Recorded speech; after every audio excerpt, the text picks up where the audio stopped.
কইরা লাইছে। যারা জবাই করছে তাদের মুখে দাড়ি আছে, মাথায় টুপি আছে, মাথায় পাগড়ি আছে, পরনে জুব্বা আছে, পাঞ্জাবি আছে, এবং তাদের সংখ্যা ছিল 26,000। কয় হাজার? 26,000। 26,000-এর ভিতরে 7,500 হইল কোরআনের হাফেজ, আর 3,000-এর উপরে হইল মুফতি, মুহাদ্দিস, মুফাসসির, বড় বড় আলেম। একজনও হিন্দু বৌদ্ধ নাই, খ্রিস্টান নাই, ইহুদি নাই, নাসারা নাই, সব মুসলমান। এই ব্যাপারে নবীজি ভবিষ্যৎবাণী করেছিলেন হযরতে উম্মুল ফজলকে সহ, হযরতে শেরখুদা মাওলা আলীকে সহ, খাতুনে জান্নাতকে এবং ইমাম হুসাইন সহ। এই ভবিষ্যৎবাণী জানছেন কেমনে? জানেননি? তিনি পরিষ্কারভাবে বলেছেন, পরিষ্কারভাবে হাদিস শরীফে তিনি বলছেন চমৎকারভাবে। কষ্ট হইতেছে আপনারা? আমি তো কোরআন হাদিসের আলোকে কিছু কথা বলার চেষ্টা করতেছি, খুব মন দিয়ে কথাগুলো শুনেন। তিনি বলছেন চমৎকার ভাবে, দেখেন আজকের জমিনে যারা ইমাম হাসান হুসাইনকে কষ্ট দিচ্ছে তাদের অবস্থাটা কিরকম হবে একটু বুঝার দরকার আছে না নাই? যারা আজকের জমিনে ইমাম হাসান হুসাইনকে কষ্ট দিয়ে কথা বলছে, এই দেশের অবস্থা বেশি ভালো না। যেই দেশে বসবাস আমরা করতেছি তারা আজকের পরিস্থিতি বড় ভয়াবহ করছে। এই জন্য নবীজি সুন্দরভাবে বলছেন, এই যে দেখেন পরিষ্কার হয়ে বলছেন, হে আমার সাহাবীরা শোনো, ইন্না উম্মতি সাতাকতুলু ইবনি হাজা, বলেন না সুবহানাল্লাহ। নিশ্চয় আমার উম্মত একদল, নিশ্চয় আমার একদল উম্মত সাতাকতুলু অচিরেই কতল করবে ইবনি হাজা, আমার এই শিশুকে, আমার এই আওলাদকে, আমার এই নাতি হুসাইনকে। নবীজি ভবিষ্যৎবাণী করছে, আমারই উম্মত একটা দল। আপন ছাড়া কি আপন রে ক্ষতি করতে রে বাজার? আপন ছাড়া কিন্তু আপন রে ক্ষতি করতে না। একটা সর্দারের একটা কায়তের কথা আছে, যেমন কোন সর্দার মাতাব্বর যদি আপনার কোন কথা শুনিয়া হাসি দেয়, কি দেয়? হাসি দেয়, মনে করবেন যে আপনার জীবন কোনো না কোনো দিক দিয়ে শেষ। আর যদি সরাসরি গালি গালাজ মারধর করে, তাইলে মনে করবেন যে আপনি ভবিষ্যতে নিরাপদ। এনা আছে গণ্যমান্য ব্যক্তিরা, এটা হলো সর্দারি কায়তের কথা। এটা আমার বড় ভাই শিখাইছে, আমার বড় ভাই তো সর্দার, বুঝেননি? সর্দারের ফেসের মারে ফললে বুঝবেন কয় মাসে বছর যা। আপনার ঘরের সমস্যা যদি আপনি সমস্যার সমাধান না করতে পারেন, যদি বাইরের ঘরের সর্দার আনেন তো ঘর শেষ। এই ঘর আর তাড়াতাড়ি শান্তি ঢুকবে না। এদিকে সতর্ক থাকতে হবে প্রত্যেক মুমিন মুসলমানের। সালাতুন ইয়া রাসূলুল্লাহ আলাইকুম সালামুন ইয়া হাবিবাল্লাহ, সালাতুন ইয়া রাসূলুল্লাহ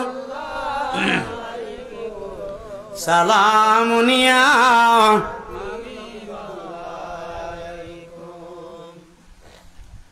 আমল নাই মোর পরপারে দেখাইবার, তোমার নামে তাসবিহ ভরসায় আমার, সালাতুন ইয়া রাসূলুল্লাহ সালামুন ইয়া। আমার বাবা মায়েরাম, এইভাবে নবীজি তাদের দুইজনকে খুব আদর করে মায়া করে এইভাবে আনন্দ উল্লাস করতেছে। এবার বাবার আমার ইমাম হাসান হুসাইন দুইজন ঈদের দিনে আনন্দ করবে, খুশি করবে। কিসের দিনে? ঈদের দিন শিশু বাচ্চারে নতুন কাপড় কিনা দেয়, আপনারা দেননি? আমি নিজেও যদি পুরান কাপড় পরি কিন্তু সন্তানদের নতুন কাপড় কিনা দিতে হয়, এটাই নিয়ম।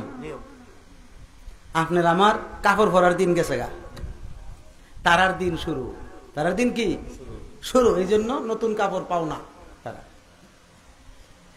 যেই মাত্র দুইজনের কাপড়ের জন্য হযরতে খাতুনে জান্নাতের কাছে গেলেন, আম্মা জান আজকে ঈদুল ফিতরের দিন, 1 মাস রোজা গেল, আজকে বড় আনন্দ, মেহেরবানি করে যদি 2 ভাইয়ের জন্য 2টা জামা দিতেন, নতুন জামা। আমরা দেখলাম রাস্তা দিয়ে কত সুন্দর সুন্দর ছেলে মেয়েরা নতুন পোশাক পরিধান করে ঈদগার মাঠে যাইতেছে। আমরা তো কাপড় নাই, আমরা তো নবীর আওলাদ, আমাদের তো একটা মর্যাদা আছে, আমাদের জন্য কি একটু নতুন পোশাকের ব্যবস্থা করা হবে? খাতুনে জান্নাত চোখের পানিগুলো ছেড়ে দিয়ে কান্না শুরু করে দিলেন। কারণ তিনি ডাক দিয়ে বলে, বাবা তুমি দেখো আমার যে পরনে কাপড়টা আছে, এই কাপড়টাতে 32টা তালি দেওয়া। কয়টা? 32টা। কাপড়েরটাকে টুকরা হয়ে গেলে আর একটা টুকরা দ্বারা তালি দিত। হযরতে খাতুনে জান্নাত, যিনি বেহেশতের নারীদের সর্দারনি, এত বড় পাওয়ারফুল নারী, এরপরও তিনি 32টা জোড়া তালি দিয়া কাপড়টা পরিধান করে বুঝাইতে চাচ্ছে দুনিয়ার মানুষ, ও মহিলারা শুনে নাও, দুনিয়ার জমিনে স্বামীর সংসার আইসা বুক বিলাসের চেষ্টা করিও না, যত পারবা তত তত নম্রতার সাথে যখন চলবা, পরকালের জিন্দেগি তোমার জন্য শান্তিময় হবে। এইভাবে বুঝাই দিলেন তিনি। তিনি যখন এই অবস্থা বললেন, বাবা দেখো আমি তো পুরান কাপড় পরতেছি, তোমার বাবাও পুরান কাপড় পরবে, এই বছর তোমরা পুরান কাপড় পরিধান করে ঈদের যাত্রা পরে নাও। বলতেছে না না ভাই, ও ভাই, এক ভাই আরেক ভাইকে বলছে, ভাই এখানে সারা দিন কান্নাকাটি করলেও একটা জামা খুঁজে পাওয়া যাবে না, চলো আমরা এমন একটা দরবারে যাই যে দরবারে গেলে কোনোদিন খালি হাতে ফিরব না। ওই দরবারটা হলো দয়াল নবীর দরবার। এবার 2 ভাই দৌড়ে আমার নবীর দরবারে চলে গেল। যাওয়ার পরে আমার নবীজির গলা মোবারকে গিয়ে জড়িয়ে ধরলো ইমাম হুসাইন, আর নবীজির কোমর মোবারকে জড়িয়ে ধরছেন হযরত ইমাম হাসান। দুইজনে ধরে কত সুন্দর করে আদর করতেছে। ইমাম হুসাইন একবার আমার নবীর কপাল মোবারকে চুমু খায়, গাল মোবারকে চুমু খায়। আমার নবী নিজেও হযরত ইমাম হুসাইনের কপালে চুমু খায়, গাল মোবারকে চুমু খায়, কণ্ঠনালীতে চুমু খায়, আদর করেন, মায়া মহাব্বত করেন। এইভাবে বড় মহাব্বতের সাথে আদর করতেছে আর বলতেছে, কি ব্যাপার এই এই আমার কলিজার টুকরারা, কি ব্যাপার, এত আনন্দ কিসের, এত এত আদর কেন, এত মায়া কেন? আমি জিজ্ঞেস করি, আমার নবী জানে কি জানে না? জোরে কোন, জানে কি জানে না? জানার পরে বলছে, কেন এত আদর করতেছো, কি ব্যাপার? এবার ডাক দিয়ে বলে, নবী গো, ও গো মায়ার নবী গো, ইয়া রাসূলুল্লাহ, ইয়া হাবিবাল্লাহ, ইয়া রাহমাতাল লিল আলামিন, আপনি তো সমস্ত আলমের রহমত।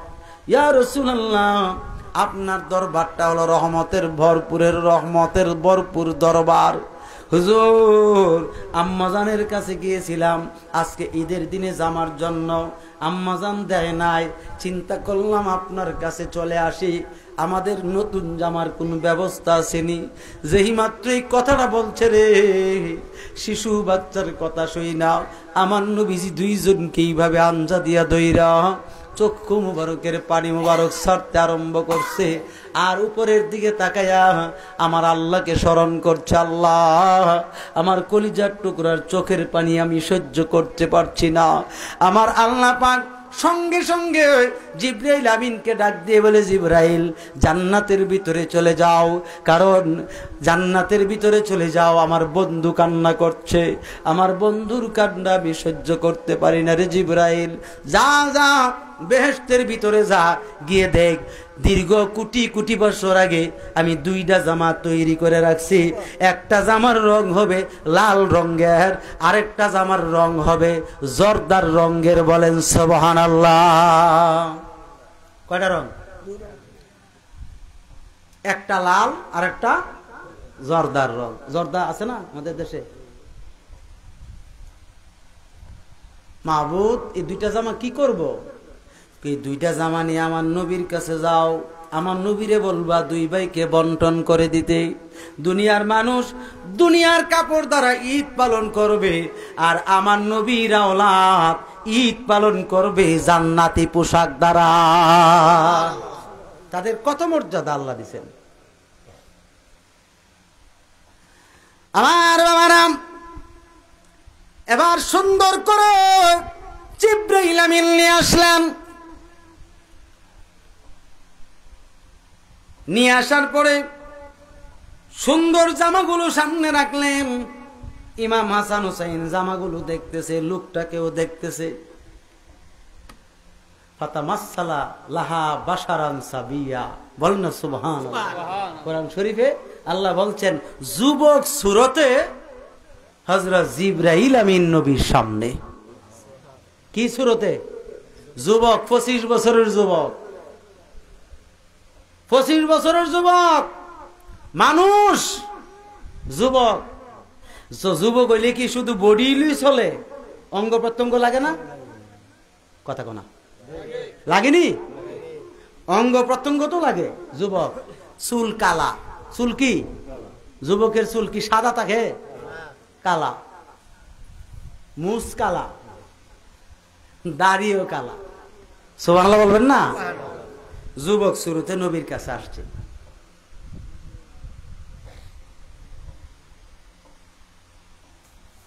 জিবরাইল আমিন যে যুবক শুরুতে আসছে, এটা তো নবী না চিনছে? ইমাম হাসান হুসাইন কি চিনার কথা? ইমাম হাসান হুসাইনও চিনছে। বলেন না সুবহানাল্লাহ। অনেক আগের থেকেই চিনে। মাদারেজুন নবুয়তে আসছে আল্লামা শায়েখ আব্দুল হক মুহাদ্দিস দেহলভী রহমাতুল্লাহ আলাইহি, যিনি ভারতের, আজ থেকে প্রায় 400 বছর আগে, না 250 বছর আগে, সরি 250 বছর আগে যার জন্ম ছিল। বলেন না সুবহানাল্লাহ। যিনি মুহাদ্দিস, তিনার সন্তান মুহাদ্দিস, তিনার আরো যত সন্তান আছে মোট 5 জন তারা মুহাদ্দিস। হাজার হাজার না, শুধু লক্ষ লক্ষ হাদিসের হাফেজ ছিলেন তারা। আমি তাদের মাজার শরীফ জিয়ারত করছি ভারতে। এগুলো অনেক, প্রায় 350 উলিয়া উলিয়াদের মাজার আমি ভারতে জিয়ারত করেছি। বিশেষ করে 9 জন নবীর মাজার শরীফ আমি ভারতে দেখছি। পাঞ্জাব ভারাসে গেইটে লেখা আছে হাজিহিল মাজারাতুল মুবারাকা আম্বিয়া আলাইহিমুস সালাম। আরবিতে লেখা, তো জের জবর নাই, তো শুধু আরবিটা লিখে রাখছি, কোনো জের জবর নাই। এটা সহজে যারা নহু সরফ বুঝতো না তারা হরতাতো না আর কি, ঝামেলা হয়ে যাবো। কিন্তু আমরা তো মনে করেন শিক্ষকতাও করছি কম না, প্রায় 11 বছরও শিক্ষকতা করছি। ফ্রি, টেয়া নাই, পয়সা নাই, শুধু এই 2500 টাকা বেতন পাইতাম। একবারে দাউদকান্দি বাজরা, এত কষ্ট করিয়া ওইখানে শিক্ষকতা করছি। আর এখন তো মাশাআল্লাহ শিক্ষকের অনেক দাম, 20-25 হাজার, 30-35 হাজার টাকা বেতন। কথা ঠিক নেই? যাই হোক, পরে এই নবী 9 জন নবীর মাজার জিয়ারত করছি। একজন নবীর মানে মাজারে কোন নবীজির বা কোন নবী পয়গম্বর যেখানে আছে যে তাদের নাম পাইলাম না। নামের যে একটা নাম নেম প্লেট থাকে না, নেম প্লেটও নাই, কিচ্ছু নাই। শুধু গেটটাতে লেখা, যেটা ঢুকবো, যে এই মাজারগুলো হচ্ছে নবীগণের মাজার। এক একটা মাজার আমি মাইপা দেখছি 28 থেকে 29 হাত লম্বা, একটা মাজার শুধু 27 হাত লম্বা। ফাঁস ছিল প্রায় 2.5 হাত। ফাঁস কি 2.5-3 হাত ফাঁস আর কি। খুব বড় বড় লম্বা লম্বা এই যে দুবরা ঘাস আছে না, দুবরা ঘাস, আমাদের দেশের দুবরা ঘাস, এইরকম ঘাস উঠে রয়েছে, কি সুন্দর লাগে। এত সুন্দর এই নবীগণ ওই আরব দেশ থেকে অন্য দিক দিয়ে ঘুরে তারা ভারতে সফর করতে পারছে, কিন্তু বাংলা এবং পাকিস্তানে সফর করার সুযোগ পান নাই। বাবাজিরা আমার, এই মাদারিজুন নবুয়তে লেখা আছে, চমৎকার ভাবে সুন্দর ভাবে লেখা আছে যে কোন বিষয়ে জানি কথাটা বলেছিলাম, একটা বিষয়ে তো মনে আলোচনা করেছিলাম, পোশাক, অর্থাৎ দুইটা পোশাক মোবারক, ঠিক নেই? এই মাদারিজুন নবুয়তে উল্লেখ আসছে ইমাম হাসান হুসাইন, এই দুই ভাইয়ের মধ্যে এক ভাই হযরত ইমাম হুসাইন রাদিয়াল্লাহু তাআলা আনহু একদিন একাকিত্বভাবে নবীজির সঙ্গে বৈশা গল্প করতেছেন, খেলাধুলা করছেন, আর পকেট থেকে খেজুর খাইতেছেন। কি খাইতেছেন?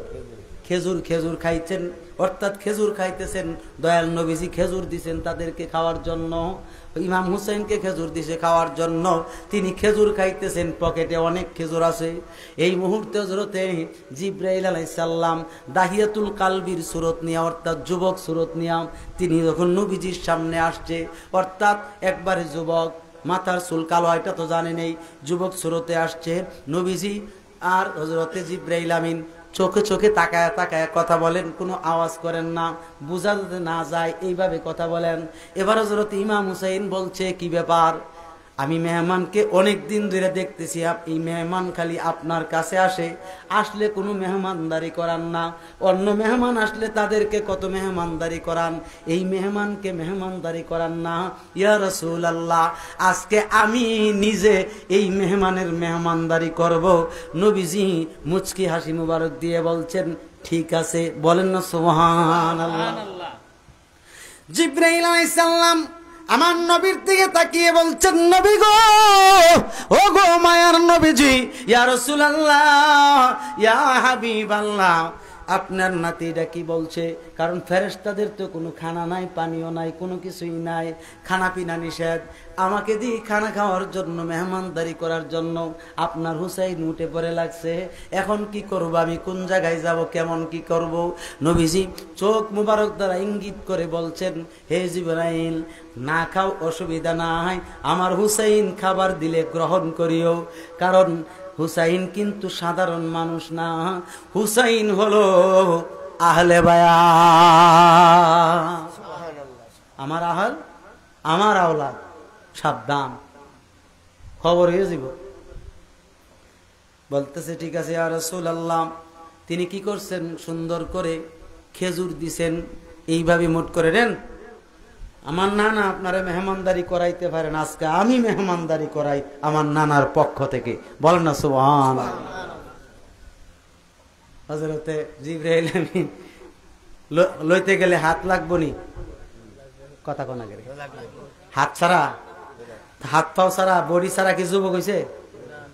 সুন্দর করে লইছে, লইয়া হাতে নিয়ে রাখছে, খালি এইভাবে নাড়াচাড়া করে, খায় না। কি করে না? খায় না। ফেরেশতারা কি খায়? ফেরেশতারা খানা পিনা নিষেধ করছে কে? আল্লাহ। শুধু মানুষ আর জিন খাবে, মানুষ আর জিন খাবে, আর অন্যান্য পশু পাখি খাবে, অন্যান্য প্রাণী, জীব জন্তু, পোকামাকড়, এরা খাবে, কিন্তু ফেরেশতা খেতে পারবে না, নিষেধ করছে কে? আল্লাহ। খায় না। এমনি মুচকি হাসি দিয়ে বলে, কি ব্যাপার মেহমান, খানা খান না কেন? এত সুন্দর খাবার দিলাম, আজওয়া খুরমা, আজওয়া খেজুর দিলাম, খান। আমি জানি আপনি খেতে পারবেন না, খাওয়ার ক্ষমতা আপনার নাই, কারণ আপনি তো নবীর সাহাবী না, আপনি হইলেন নবীর একজন খাদেম, হযরতে জিবরাইল। সুবহানাল্লাহ।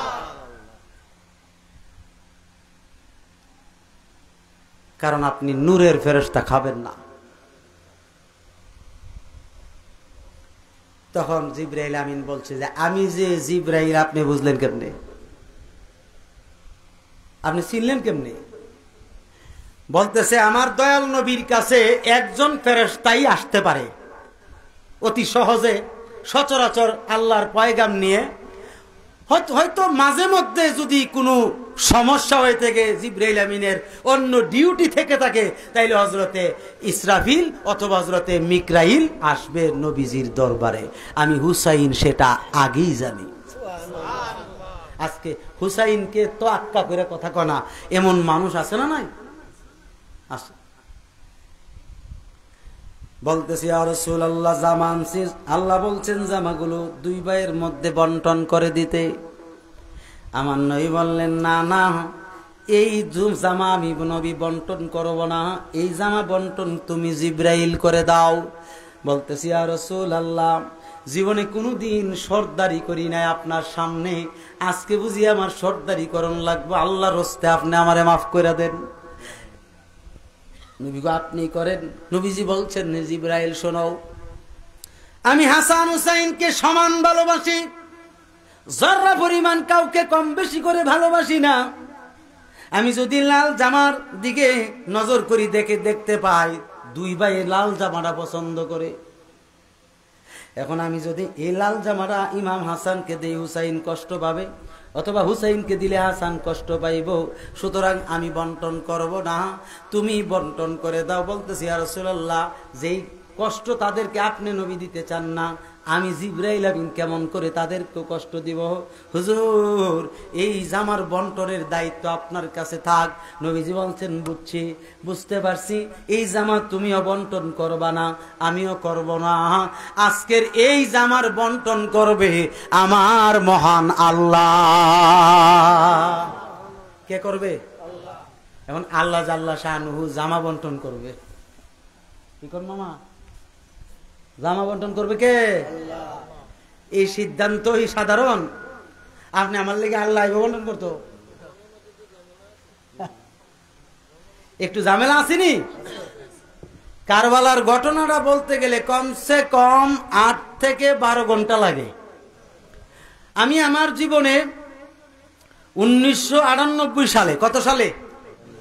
1998 সালে হবিগঞ্জ মাধবপুর থানা 12গড়িয়া একটা গ্রাম আছে, ওই গ্রামে এশারের পরে বসছিলাম, এই কারবালার ওয়াজ নিয়া ফজরের আজানের পরে উঠছি। এর ভিতরে মনে করেন যে চা পানি যে কত খাইছি, এরপরে আমি আর উঠতে পারি না আর কি, আমাকে অনেকে দইরা ঘরের ভিতরে নিতেছে।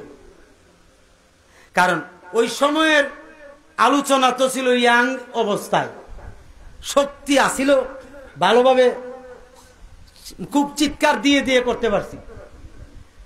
তাহলে আপনি চিন্তা করেন, এশারের নামাজ হইতো 7:30টায়, 8টার সময় বইছি, আর ফজরের আজানের পরে নামছি। কত ঘন্টা হয়েছে? কমসে কম 8.5 ঘন্টা, 9 ঘন্টা। এরপরও কাভারেজ করতে খুব একটু মাঝখান দিয়া ছাড়তে হয়েছে। এটা বিরাট লম্বা ঘটনা। এই দুই ভাইয়ের জামা বন্টন করবে আল্লাহ। কে করবে? আল্লাহ বলেন জিবরাইল জান্নাতে যাও। গেলেন জান্নাতে, যাও গিয়ে একটা আপেল ফল নিবা। কি ফল? আপেল। আপেল ফল একটা ছুরি নিয়ে আমার নবীর দরবারে যাও। আমার নবীরে বলবা এই ফলটা মাঝখান দিয়া কাটতে, দুইটা ভাগ করতে। এই দুইটা ফলের অংশ দুইটা জামার উপরে রাখবে। যেই জামার ফলের অংশটা রক্তে পরিণত হবে, কিসে পরিণত? রক্তে পরিণত হবে, ওই জামাটা পাবে ইমাম হুসাইন রাদিয়াল্লাহু তাআলা। আটো জোরে কর না সুবহানাল্লাহ। তো একটা জামার ফয়সালা হইলি তো আল্লাহর তরফ থেকে, বাকিটা আরেকজনে পাইব। জিবরাইল আমিন জান্নাতে গেলেন, জান্নাত থেকে ফল নিলেন এবং ছুরি হাতে নিলেন, নবীজির দরবারে আসলেন। আয়েশা বললেন ইয়া রাসূলুল্লাহ, আল্লাহর নবী গো, ওগো মায়ার নবী, আল্লাহ আদেশ করছে এই ফলটা মাঝখান দিয়া কাইটা 2 ভাগ করতে, 2টা ভাগ 2টা কাপড়ের উপরে রাখতে, পোশাকের উপরে রাখতে। যেই পোশাকের উপরের ফলের অংশটা রক্তে পরিণত হবে, ওই জামাটা পাবে ইমাম হুসাইন, আর বাকিটা পাবে ইমাম হাসান। নবীজি ঠিক আছে কাটলেন, কাইটা 2টা অংশ 2 ফলেতে দিলেন। দেওয়ার পরে রে সঙ্গে সঙ্গে তিনি তাকায়া দেখতেছেন লাল জামার ফলের যে অংশটা আছে এটা আস্তে আস্তে করে খুদার কুদরতে, আল্লাহর কুদরতে রক্ত হয়ে গেল, একেবারে গলে রক্ত হয়ে গেছে। আমি জিজ্ঞাসা করি, আমরা যদি সারা জীবন ভর একটা আপেল ফলের কাইটটা টুকরা টুকরা করেও যদি সারাদিন ওজিফা কালাম করি, রক্ত হইবনি? কন্যা রক্ত হইবনি? রক্ত হবে না। কারণ এটা ছিল আমার আল্লাহর কুদরত। কারণ বিচার করতে গেলে কুদরত লাগে, এই কুদরত দিয়ে বিচার করছেন চমৎকার ভাবে। এই কুদরতের খেলা দুনিয়ার জমিনে নবীজির মাধ্যমে আল্লাহ প্রকাশ করলেন। যে এইমাত্র এই লাল রঙের জামাটা রক্তে পরিণত হলো, তখন নবীজি বলছেন আল্লাহ তাআলা এই জামাটা হুসাইনের জন্য পছন্দ করছে। ইমাম হাসান, তোমার জন্য এই জামাটা আল্লাহ পছন্দ করছে। তোমাদের 2 ভাইয়ের মনে কোনো কষ্ট আসেনি? বলতেছি ইয়া রাসূলুল্লাহ, আল্লাহ রাসূল যেই কাজে সন্তুষ্ট, ইমাম হাসান হুসাইন ওই কাজে সন্তুষ্ট।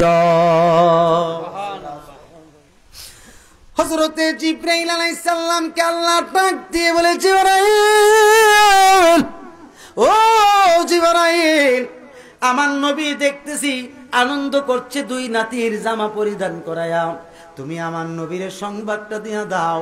এই 2 জন 2 রকম ভাবে শাহাদত বরণ করবে ইসলামের জন্য। একজন ইমাম হাসানকে বিষ পান করায়া একদল নামদারি মুসলমান, মুখে দাড়ি থাকবে, মাথায় টুপি থাকবে, নামাজ রোজা সবই থাকবে, কিন্তু নবীর প্রেম না থাকার কারণে, আহলে বায়তের মোহাব্বত না থাকার কারণে তারা ওই আওলাদ ইমাম হাসানকে চক্রান্ত কইরা বিষ পান কইরা শহীদ কইরা দিব।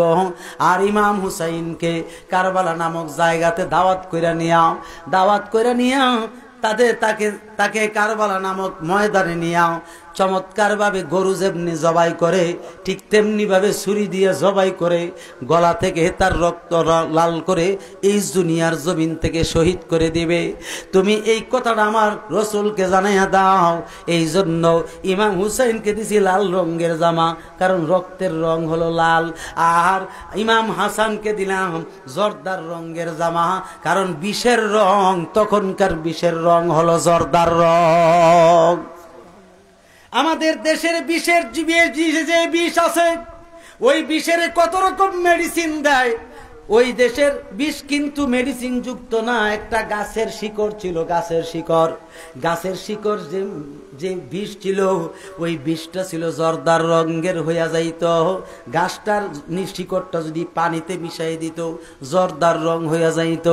গাছটার শিকড়টা যদি শরবতের সঙ্গে মিশাই দিত, এই জর্দার রঙের রংটা হালকা ধারণ করত ওই শরবতে। ওই শরবত মিশিয়ে দিয়া ইমাম হাসানকে শহীদ করব।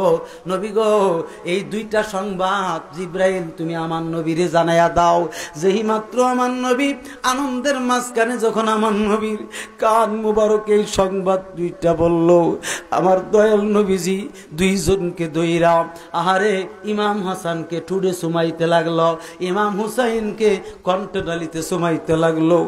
আর উরুমুবানুকের উপরে বসাইয়া সুন্দরভাবে কবির ভাষায় বুঝাইয়া দিল দুনিয়াবাসী, কেউ যদি ওদের কষ্ট দেয়, কষ্ট দিল আমায় বলেন, কেউ যদি ওদের কষ্ট দেয়, কষ্ট দিল আমায়, কষ্ট দিল মা ফাতেমাকে বলেন, কষ্ট দিল মা ফাতেমাকে, জান্নাতের সরদার যারা শহীদ করল কাহারা, বলেন জান্নাতের সরদার যারা শহীদ করল কাহারা, বুঝবি তোরা হাসরের মাঠে, বলেন বুঝবি তোরা হাসরের মাঠে।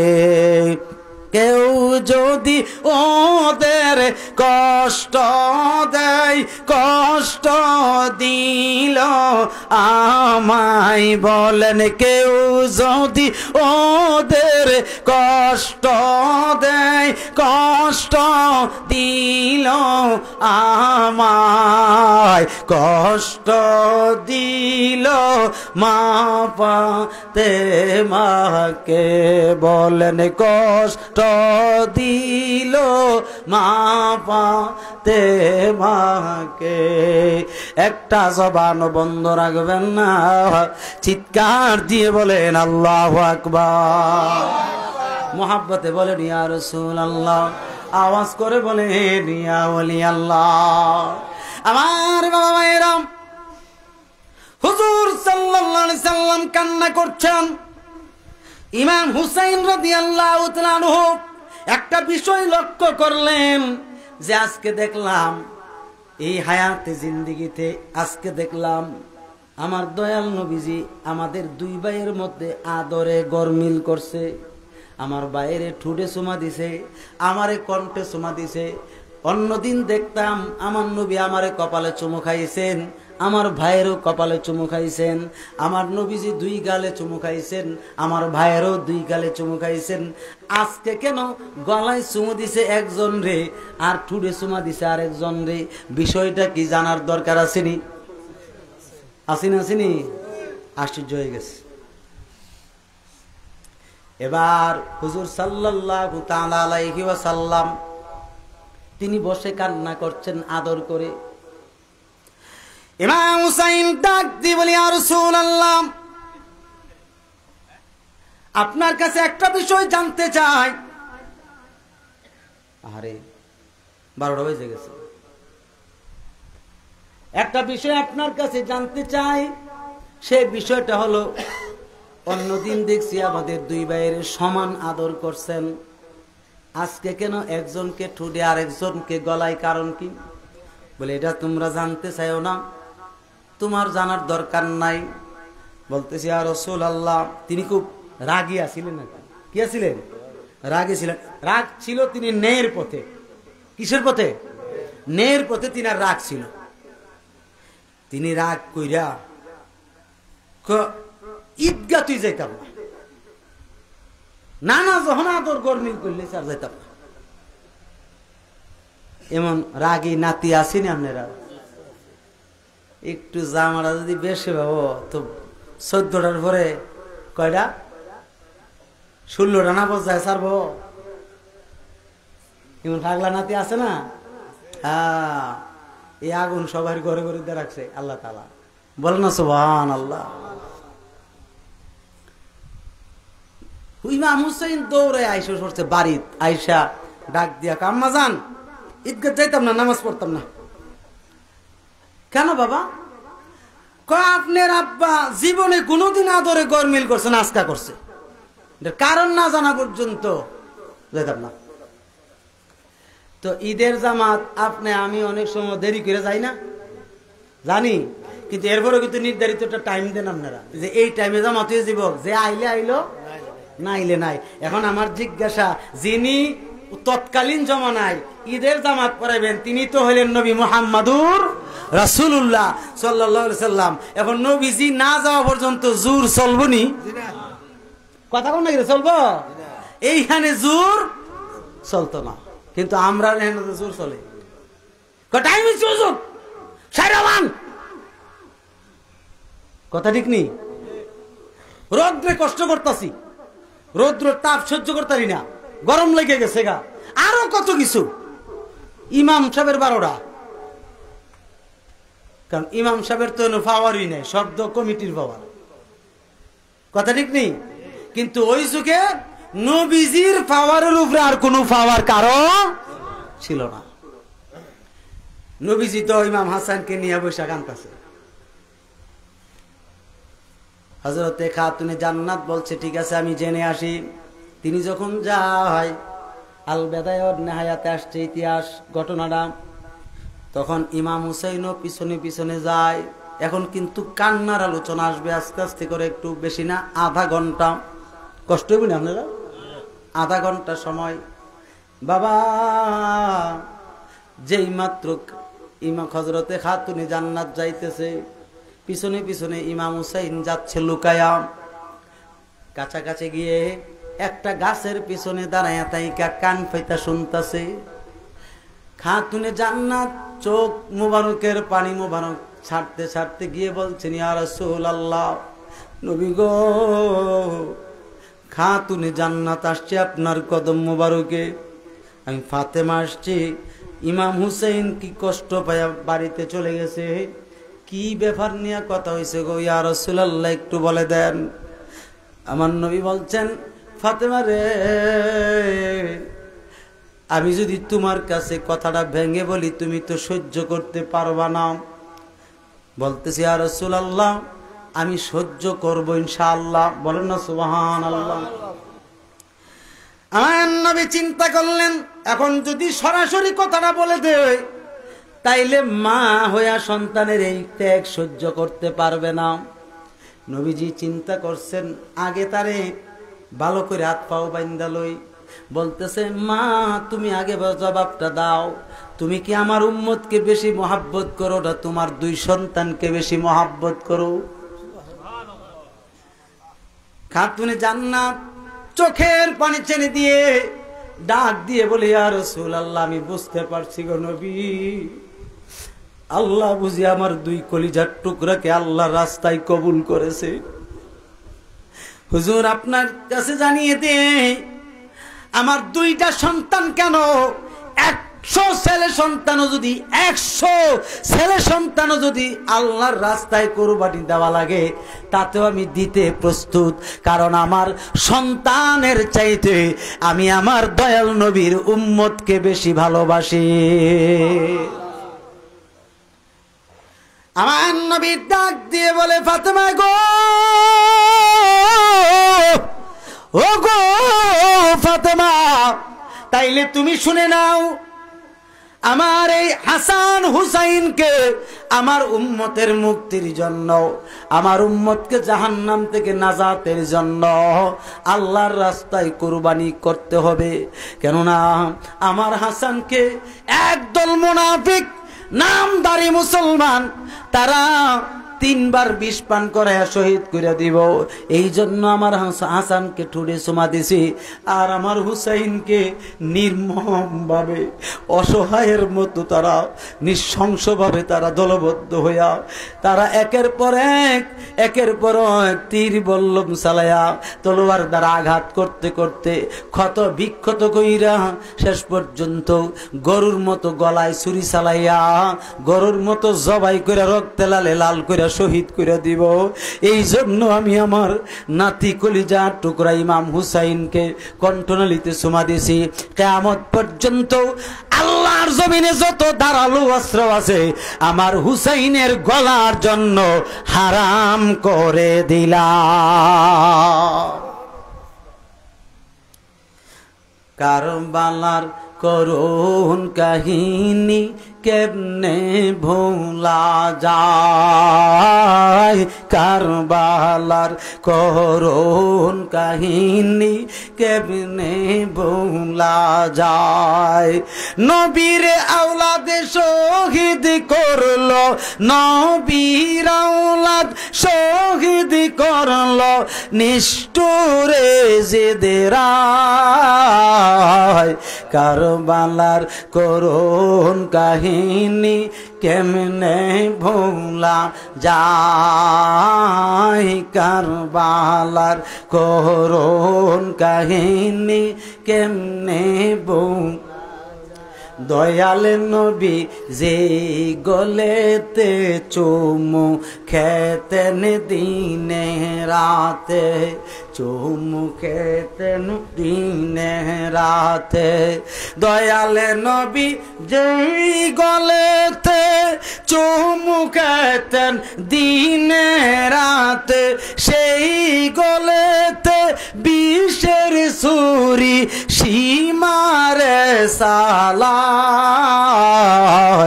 কারবালার করুণ কাহিনী কেমনে ভোলা যায়, কারবালার করুণ কাহিনী কেমনে ভোলা। জোরে বলেন না সুবহানাল্লাহ। তখন আমার বাবারা শুনে নেন, ওই গাছের পিছন থেকে হযরত ইমাম হুসাইন রাদিয়াল্লাহু তাআলা আনহু তিনি আসছেন। আয়েশা আমার নবীজির গলা মুবারকে জড়িয়ে ধরছেন, জড়িয়ে ধরে নবীজির চোখ মুবারকের পানি মুবারক মুছতেছেন। তিনিও কান্না করতেছেন, নবীজিও কান্না করতেছে। এই মুহূর্তে নবীজিকে তিনি বলতেছেন, ইয়া রাসূলুল্লাহ, কারবালাটা আমি কেমনে চিনব? কারবালা তো আমি চিনি না গো নবী। বলতেছে, হুসাইন, আমি তোমার ভবিষ্যৎবাণী করছি, তুমি শুনে নাও। তোমার দুনিয়ার জমিনে কোনো একদিন একটা দাওয়াত পায়া তখন তুমি থাকবা মক্কায়। কোন জায়গায়?